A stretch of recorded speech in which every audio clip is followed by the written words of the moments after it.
एक दिन पास के जंगल में गांव में बहुत बड़ा भेड़िया घुस जाता है। गांव वाले ये देखकर बहुत ज्यादा डर जाते हैं। वो भेड़िया पूरे गांव में अपना आतंक फैलाता है।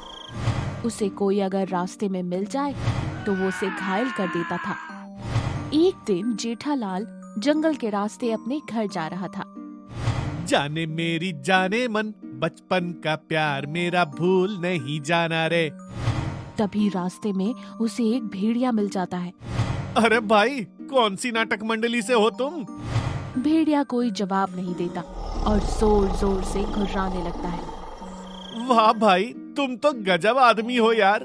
मैं तुमसे कुछ पूछ रहा हूँ और तुम हो कि मूर्ति की तरह खड़े हो, जवाब ही नहीं दे रहे। ये कहकर जेठालाल उस भेड़िए पर चिल्लाने लगता है। इससे भेड़िए को गुस्सा आ जाता है और वो जेठालाल पर हमला कर देता है और उसकी एक टांग को उखाड़ देता है। वो भेड़िया उसकी टांग को खा जाता है और वहाँ से चला जाता है। हाय राम, ये तो असली का भेड़िया निकला रे। ये करम जला भेड़िया जाते जाते मेरी टांग भी खा गया। हाय राम, बहुत दर्द हो रहा है रे। इसने तो मुझे लूला कर दिया रे। सत्यानाश हो रे तेरा भेड़िए। अरे कीड़े पड़े कीड़े तेरे को। जैसे तैसे करके जेठालाल अपने घर की तरफ जाने लगता है और घर जाकर खाट पर बैठ जाता है। हाय राम, बहुत तेज दर्द हो रहा है रे।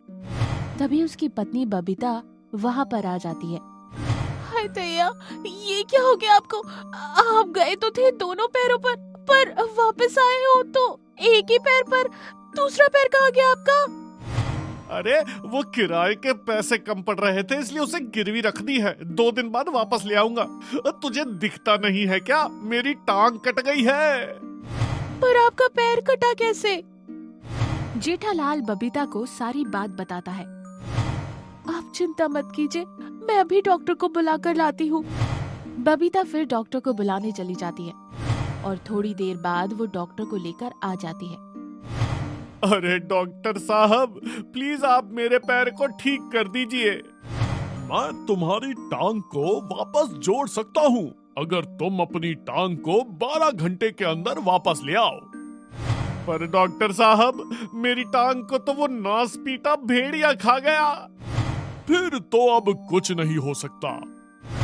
डॉक्टर साहब, क्या आप मेरी पत्नी की टांग काट कर मुझे नहीं लगा सकते? हाँ, जरूर लगा सकता हूँ। इसके लिए तुम्हें अपनी पत्नी से पूछना पड़ेगा। अरे प्रियतम, क्या तुम मुझे अपनी टांग दे सकती हो? मेरी तरफ तो देखना ही मत, मैं नहीं दूंगी आपको अपनी टांग। अरे प्रिय, यही तो वक्त है अपना प्यार साबित करने का। मुझे अपनी टांग काट कर प्यार साबित नहीं करना, भले ही आप लूले रह जाओ। मुझे पता था कि तुम मुझसे प्यार नहीं करती। भेड़िया ऐसे ही रोज गांव के लोगों पर हमला करता रहता है। इन सब से सभी गांव वाले अब परेशान हो चुके थे। एक दिन कुछ गांव वाले इकट्ठा होते हैं। अरे भाई लोगों, इस भेड़िए ने तो सभी गांव वालों की नाक में दम कर रखा है। सही कहा भाई तुमने। इस नास पीटे भेड़िए ने मेरी टांग को ही उखाड़ के खा गया। इसने तो मुझे लूला ही बना दिया। अगर हमने जल्दी ही इस समस्या का हल नहीं निकाला तो ये भेड़िया ऐसे ही लोगों को परेशान करता रहेगा। मेरे पास एक रास्ता है। तुम लोगों को तो पता ही होगा कि बहुत समय पहले इस गांव में चुड़ैल का राज हुआ करता था। हाँ घसीटा भाई, सुना तो मैंने भी है उस चुड़ैल के बारे में।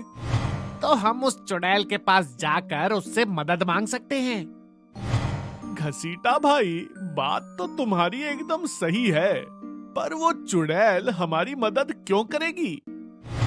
इसका भी इलाज है मेरे पास। तुम्हें तो पता ही होगा कि वो चुड़ैल अपने आप को बहुत ज्यादा ताकतवर मानती है। बस हम लोगों को उसको उकसाना पड़ेगा। सही कहा घसीटा भाई आपने। वो चुड़ैल गांव के बाहर बनी उस गुफा में रहती है, तो हम वहाँ पर जाएंगे और गुफा के बाहर से चुड़ैल को उस भेड़िए के खिलाफ भड़काएंगे। ठीक है, हम आज ही उस गुफा के पास जाएंगे। फिर वो तीनों उस गुफा की तरफ जाने लगते हैं। जैसे ही वो गुफा के पास पहुंचते हैं, जोर जोर से बातें करने लगते हैं। अरे चमन भाई, तुमने सुना? गांव में एक खूंखार भेड़िया घुसाया है। हाँ भाई, मैंने तो ये भी सुना है कि वो भेड़िया बहुत ताकतवर है, कोई भी उसका मुकाबला कर नहीं सकता। सही कहा तुमने भाई, वो भेड़िया इतना शक्तिशाली है कि कोई चुड़ैल भी उसका कुछ नहीं बिगाड़ सकती। कोई भी भूत उस भेड़िए के सामने टिक नहीं पाएगा। वो भेड़िया उन्हें आसानी से हरा देगा। सही कहा तुम लोगों ने। चुड़ैल गुफा के अंदर से उनकी सारी बातें सुन रही थी। फिर थोड़ी देर बाद वो तीनों वापस अपने घर चले जाते हैं। अच्छा, मैं भी तो देखूं इस गांव में मेरे से भी ज्यादा ताकतवर कौन है। चुड़ैल गांव में आ जाती है। तभी सामने की तरफ से वो भेड़िया भी आ जाता है। तो तू है वो? आज मैं तुझे इस गांव से भगा कर ही दम लूंगी। चुड़ैल भेड़िया पर हमला कर देती है और भेड़िए को वहीं पर मार गिराती है। चुड़ैल अपनी गुफा में वापस चली जाती है। सभी गांव वाले ये देखकर बहुत खुश हो जाते हैं।